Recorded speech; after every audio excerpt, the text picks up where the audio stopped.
यदि ये इंसान इन्वॉल्व है तो I can not do anything. कानून के आगे मैं नहीं आ सकता हूँ। जेल की ओर जब प्रस्थान कर रहे थे तो आप कहे थे कि मुझे फंसाया जा रहा है। मुझे आपके लिए कहावत जो पूर्वजों ने कही है वो सही दिख रही है कि दूसरे के फट्टे में टांग अड़ाना और नींद बेचकर झुपड़ी खरीदना। मैं तो दूसरा समझता ही नहीं हूँ, ये मेरे अपने हैं। आप अपने मोबाइल के फ्रेमिंग में जिसे देख रहे हैं ये किसी भी परिचय के मोहताज नहीं है, आप इन्हें जानते होंगे। अभी हाल ही में पीरबहोर थाना में एक काफी विवाद हुआ था और इनका जो है नाम खिला था। ऐसे काफी चर्चित हस्ती है। बता दें कि ये राजद के पूर्व एमएलसी के बेटे अनवर अहमद के बेटे और सह वार्ड 40 के वार्ड पार्षद सह कांग्रेस नेता असफर अहमद है हमारे साथ। और अभी कुछ दिन पहले ही काफी पीरबहोर थाना में एक विवाद हुआ था कि किसी को ये बेल दिलाने गए थे, किसी को छुड़वाने गए थे और उसके बाद इन्हें ही जेल मिल गई। और उसके बाद चुनाव का समय था, उसके बाद ये जब जेल से बाहर आकर इन्होंने अपना नॉमिनेशन किया और आपने सिक्के के एक पहलू को देखा। बताते चले कि सिक्के के दो पहलू होता है और पहले राउंड में आपने जो देखा वो सिक्के के पहले जो पहलू है उसे देखा। दूसरे पहलू को मैं आज पलट कर आपको दिखाऊंगा और इनकी जुबानी ही बताऊंगा। असफर अहमद हमारे साथ है और क्या कुछ घटना उस दिन घटी थी तमाम जानकारियां यही बताएंगे। असफर अहमद जी, काफी विवाद हुआ था और कानून के बीच में आकर आप आड़े हाथ आकर और काफी बदतमीजी भी किए थे, जिस तरह का सोशल मीडिया पर से लेके और काफी जो न्यूज वायरल हो रहा था कि आप किसी को छुड़ाने गए थे, छुड़ाने के बाद आप काफी बदतमीजी से पेश आए थे और उसके बाद मतलब कि विधि व्यवस्था लॉ एंड ऑर्डर को आपने चरमरा दिया था। उसके बाद कानून को मजबूरन आपको गिरफ्तार करना पड़ा। क्या सच्चाई है इसमें?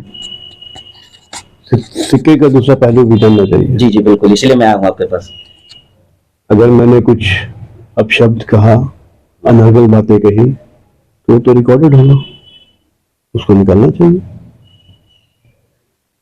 मैं पुलिस प्रशासन के अगेंस्ट में नहीं जा रहा हूं। मैं हमेशा ये कहता था और मैंने उस दिन भी यही कहा, यदि ये इंसान इन्वॉल्व है तो I can not do anything. कानून के आगे मैं नहीं आ सकता हूँ। और अगर इन्वॉल्व नहीं है उनका वेरीफाई कीजिए और वेरीफाई करके छोड़ दीजिए। इससे पहले तो आप कभी थाना नहीं जाते थे, आखिर ऐसा क्या उस व्यक्ति में था और आप काफी जिद पे अड़ गए कि इसे छुड़ाने के लिए? ठीक है, वो अनुसंधान का विषय था, जांच का विषय था, कानून अपने हिसाब से जांच करती, लेकिन आप बीच में आ गए। चुनाव का भी समय चल रहा था, कहीं यही तो मैटर नहीं था? 2017 में मैं पहली बार वार्ड काउंसिलर निर्वाचित हुआ। 2017 के बाद न जाने कितनी बार हम पीरबहोर थाना गए, हमको भी याद भी नहीं है। और मुझे वहां से हमेशा सपोर्ट मिला। अच्छा, सपोर्ट इन द सेंस ये नहीं कि मैंने गलत को सही करा दिया, नहीं, सही को उन लोगों ने सही बताकर छोड़ा। देर सवेर तो उनका टाइम लगता है ना, अनुसंधान में इन्वेस्टिगेशन करेंगे, वेरिफिकेशन करेंगे, सब चीज में टाइम लगता है। क्या था पूरा मामला? आखिर क्या उस व्यक्ति के साथ घटना घटी थी? फिर आपको जानकारी मिली, फिर आप गए, आपने एक्शन लेना चाहा पर यह हो ना सका। ये घटना 9 तारीख की है, जिस दिन मैं गया था। 8 तारीख को एक दिन पहले, 9 से एक दिन पहले 8 तारीख को कुछ पीरबहोर थाना के पास शिया मस्जिद गली के पास कुछ घटना हुई थी बच्चों के साथ। यहाँ के बच्चों के साथ क्या हुई थी मैं बहुत विस्तार पूर्वक नहीं जानता उससे। इस आदमी को उसी वजह से वेरिफिकेशन के लिए उठा लिया गया था। अच्छा ठीक है, चलिए, पुलिस ने अपना काम किया, कोई दिक्कत नहीं है। मैं जब गया मैंने डीएसपी साहब से बात की, डीएसपी साहब तैयार हो गए थे, ठीक है मैं इन्हें एक वेरीफाई करूंगा, वेरिफिकेशन के बाद छोड़ दूंगा। मैंने कहा ठीक है। उसके बाद समय ही सब चीज ऐसे बिगड़ता चला गया, मैं तो खुद समझ नहीं पाया क्या हो रहा है मेरे साथ। हम समझाने की कोशिश करें, कोई समझ नहीं रहा है। और अचानक से मैंने देखा कि मैं भी क्या गलती थी? गलती आपके तरफ से थी? क्या गलती थी मैं जानना चाहता हूं। कंफ्यूजन थी, आखिर इतना बात विवाद मुझसे तो सब वरीय हैं, बड़े हैं। मैं तो उम्र में भी बहुत छोटा हूँ, मैं क्यों बदतमीजी किसी से करूंगा? मैं बदसलूकी क्यों करूंगा? अशोक राजपत, मेरा बैक हिस्ट्री देख लीजिए आप, मैं क्यों बदसलूकी? अशोक राजपत आपके समर्थकों ने चाहा। अब ये मैंने नहीं किया था। अब समर्थक मेरे लिए चले आए तो इसमें मेरी क्या गलती है? अगर मैं यहाँ से उठ करके अगर कोई आदमी आता है कि भैया देखिए ना वहाँ पे ये हो रहा है, और मैं उसके साथ जाता हूँ, तो कल को अगर वो देखेगा कि मेरे काउंसलर, मेरे नेता, मेरा भाई अगर परेशानी में है तो रोड पे वो आ रहा है, तो उसकी मेरी क्या गलती है इसमें?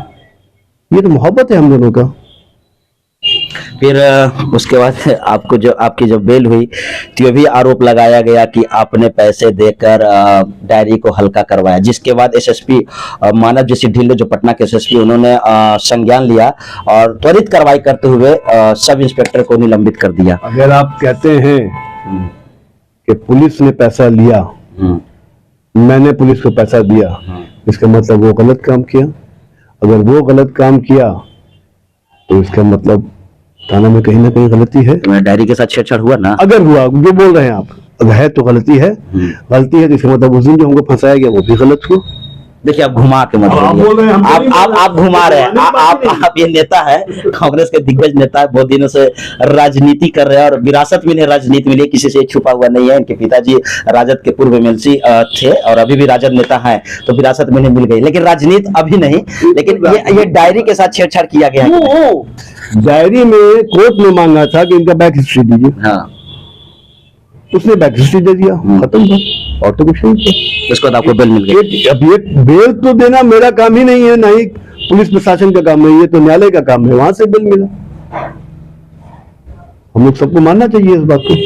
अच्छा, और जिस समय चुनाव का समय था उस समय आप जेल में बंद थे, काफी जनता आपको खोज रही थी, आपको समर्थक आपके जो है परेशान थे, आप चुनाव जो है सही ढंग से आप अपनी प्रचार प्रसार नहीं कर पाए, उसको लेकर क्या कहेंगे?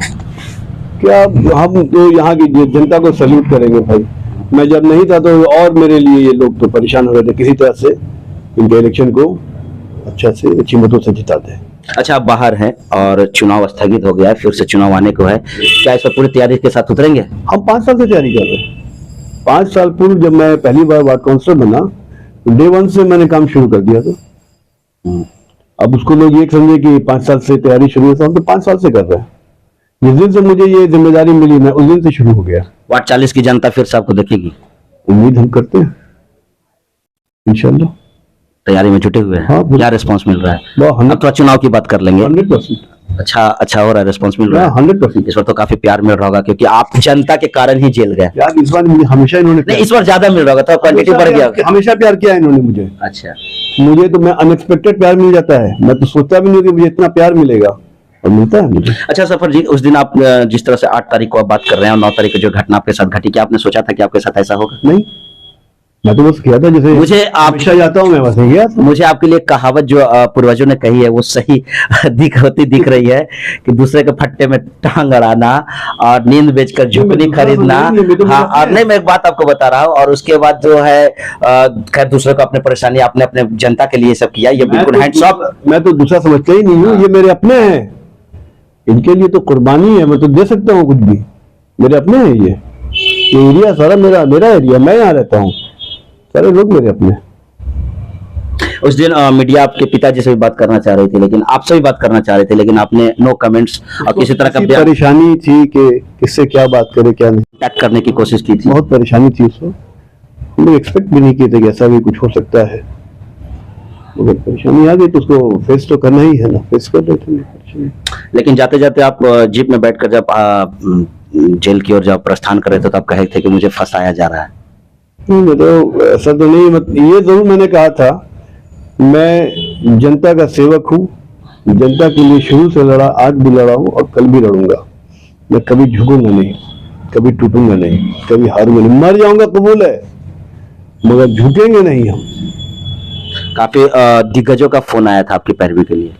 ये तो मेरी किस्मत है कि मेरे लिए भी बड़े बड़े लोग फोन कर रहे हैं, खुशी की बात है। कोई राजनीतिक दबाव किस बात का राजनीतिक?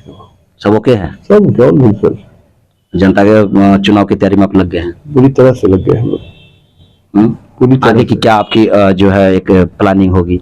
आगे बस काम करना है, अभी नगर निगम का बहुत सा काम बचा हुआ है, उसको करवाना है। सरकारी विद्यालय है यहाँ पे, राजकीय विद्यालय, उसको ठीक कराना है, पढ़ाई बच्चों की ठीक करानी है, मार्केट बनवा देना है सबके लिए, शॉप खुलवा देना है। किस तरह का शॉप? तो बिल्डिंग यहाँ पे है, नगर निगम की जमीन है, तो उसमें सोचे हैं हम कि उसमें शॉप बनवा देंगे और अलॉट करवाएंगे। कोई ऐसा काम बताइए कि अगर आपको इस बार आप जीत कर फिर से आते हैं वार्ड 40 में, तो उसके बाद जो प्रमुखता के साथ उन पे काम कीजिएगा, जो काम आपका रह गया है। जी, तो मैंने बताया ना कि बहुत बड़ी जमीन है यहाँ पे नगर निगम की जी, उसमें मार्केट कॉम्प्लेक्स बनवा करके, शॉपिंग कॉम्प्लेक्स, सबको दुकान आवंटित करवाऊंगा मैं, लगूंगा मैं, जरूर करवाऊंगा उससे। और सरकारी स्कूल, अच्छे स्कूल है, उसको ठीक करवाऊंगा। वहाँ पे पढ़ाई का जो एजुकेशन ठीक नहीं है, अच्छी पढ़ाई नहीं हो रही है वहाँ पे, उसको ठीक करवाऊंगा। बच्चों के साथ कैंपेन भी कराऊंगा और सब जगह कि भाई आप बच्चों को भेजिए यहाँ पढ़ाइए, ये दो काम तो अच्छा कराऊंगा। ये थे हमारे साथ पटना नगर निगम के वार्ड 40 के निवर्तमान वार्ड पार्षद असफर अहमद। और इन्हें आप जानते हुए काफी इनके एक मसले को लेकर काफी विवाद हुआ था पूर्व के दिनों में, और जिसको लेकर काफी हड़कंप भी मचा था और सियासी गलियारों में भी हलचल आई थी। और उसके बाद अब ये पूरी तरह से बाहर हैं और अब फिर से अपनी चुनावी प्रक्रिया में जुट चुके हैं। तो हम छोटी बड़ी खबरों के लिए देखते हैं हमारे चैनल को। तब तक मुझे दीजिए इजाजत। कैमरा पर्सन धर्मेंद्र के साथ मैं विशाल चौहान, पटना।